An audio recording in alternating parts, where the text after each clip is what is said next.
The public auction yard on the frontier moon of Rowland was not the kind of place anyone visited for comfort. Gusts of cold dust rolled between metal hulls lined in long rows. Old engines clicked as they cooled under the weak sun. Pilots and scavengers wandered between the ships while brokers tried to shout over one another.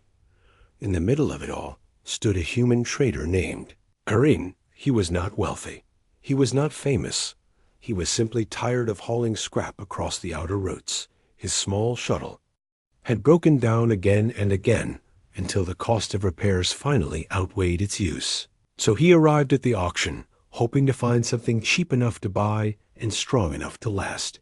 He walked past carriers too large to fuel, and fighters too damaged to fix.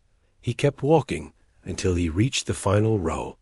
There he saw a ship that made him pause. It was a medium-sized cruiser with a long, narrow frame and dark silver plates that reflected the faint sunlight in a soft glow. The hull showed marks of plasma fire, but no major breaches. The engines appeared intact. The cockpit glass was a pale blue tint that gave the ship an almost calm expression. A tag hung from the landing strut. Lot 47 seized property systems operational ownership. Unknown, price reduced. Erin raised an eyebrow. Anything listed as ownership unknown usually meant trouble, but the price was low enough to make him ignore his caution. He circled the ship and inspected each section.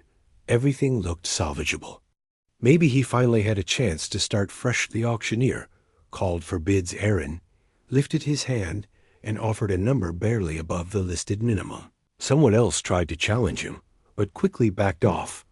Most buyers were afraid of ships with unclear histories. Erin was not thrilled by the risk, but he needed a ship. In the end, he won the bid with ease. A few forms later, the cruiser belonged to him. He activated the loading ramp and stepped inside. The air was fresh. The lights flickered.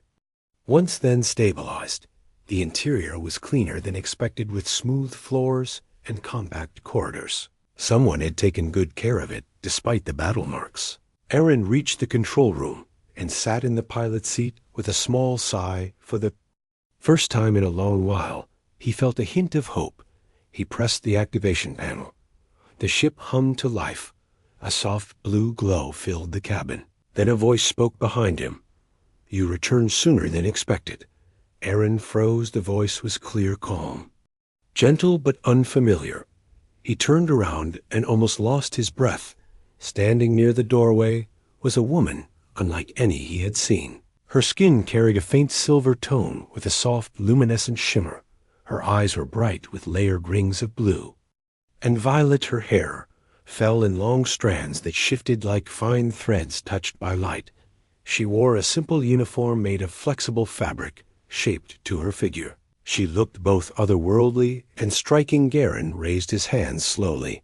"I am not here to cause problems. I just bought this ship at auction." The woman blinked with confusion. "Bought auction."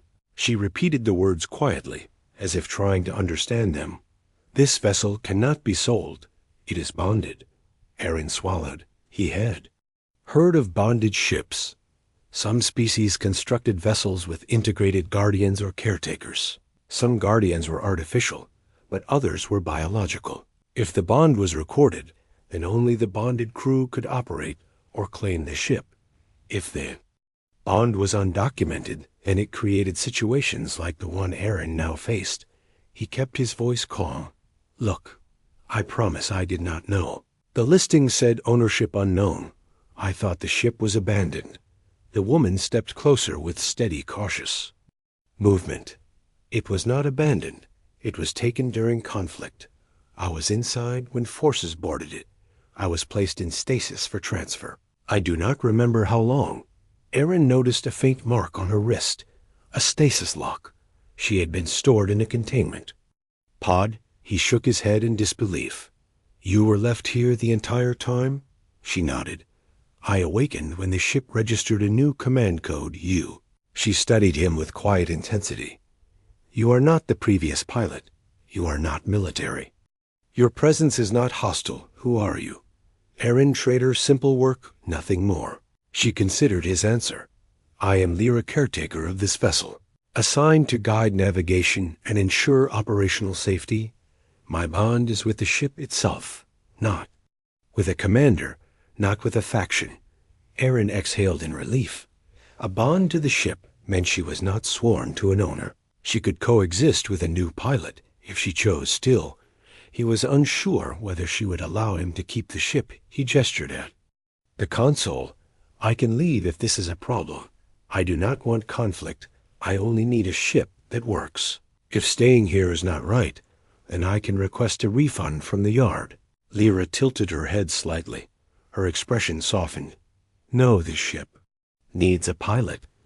A guardian alone cannot travel far. If you intend to use it with care, then I have no objection. Erin blinked.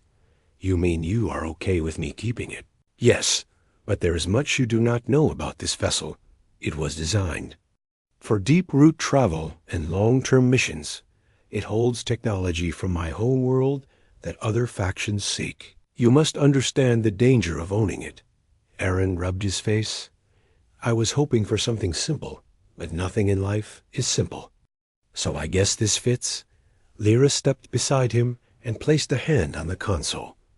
At her touch, the ship's systems expanded across the main display. New icons appeared, hidden panels opened. Erin stared in awe. This ship is far more advanced than anything in my range of experience. How were you kept at an auction this long without anyone noticing? Lyra answered quietly. Those who captured it did not understand it. They assumed I was an artificial program.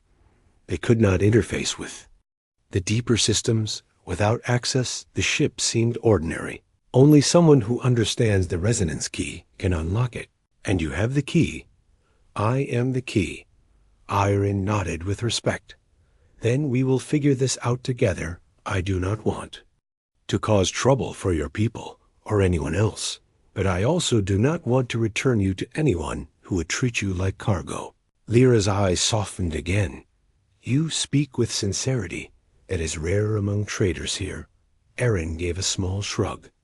Life beats honesty into you eventually. She almost smiled.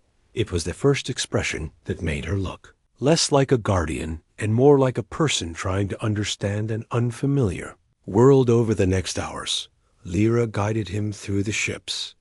Interior, she showed him the engine chamber, where a compact reactor pulsed with soft blue light.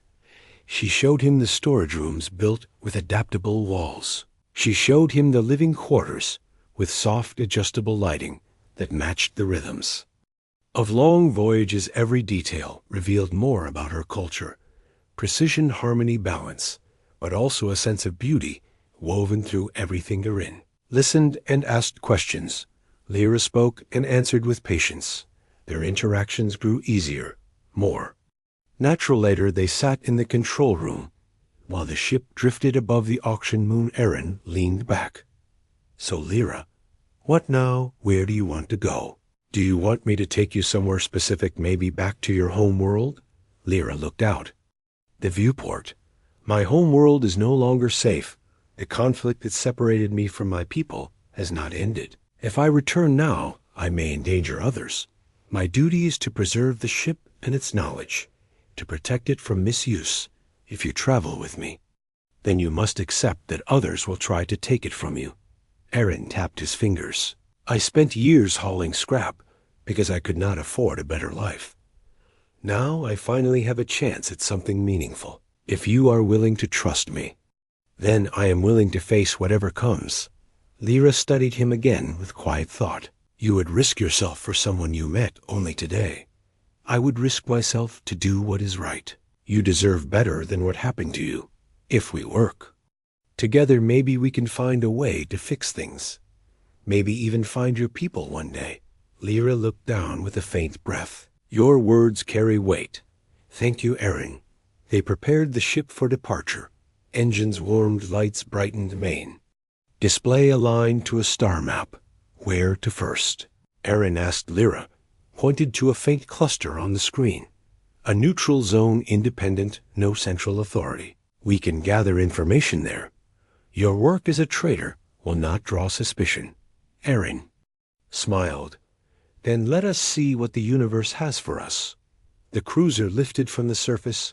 With a gentle rise, dust spiraled below. The auction yard shrank into the distance. They passed through the upper atmosphere. Lyra stood beside him, her presence was steady, calm, focused, but Aaron sensed a quiet pride within her. You pilot with good intuition, she said. I try, he answered with a grin. Not every day someone buys a ship and discovers it comes with a guardian who is far more capable than any system I know. Lyra's eyes glowed softly. You speak as if you value my presence. I do. This ship feels alive with you here. Without you, it would be an empty hull. With you, it becomes something more. For a moment, Lyra did not respond. Then she placed her hand lightly on the console, and the ship accelerated smoothly into spaces. Stars stretched ahead. Aaron understood something. He had not only bought a ship, he had entered a story far larger than anything he had dreamed. Of a story with danger, mystery, and a guardian who carried secrets older than the factions that hunted her. But he felt ready. For the first time in years, he had a direction that mattered. Lyra watched the starlight shift around them. We begin. New path. You and I, pilot and guardian, Aaron nodded. Whatever comes next, we face it together. The ship vanished into the star lanes. 2 travelers, 1 cruiser, and a future waiting to unfold in ways neither could predict. Their journey had only begun.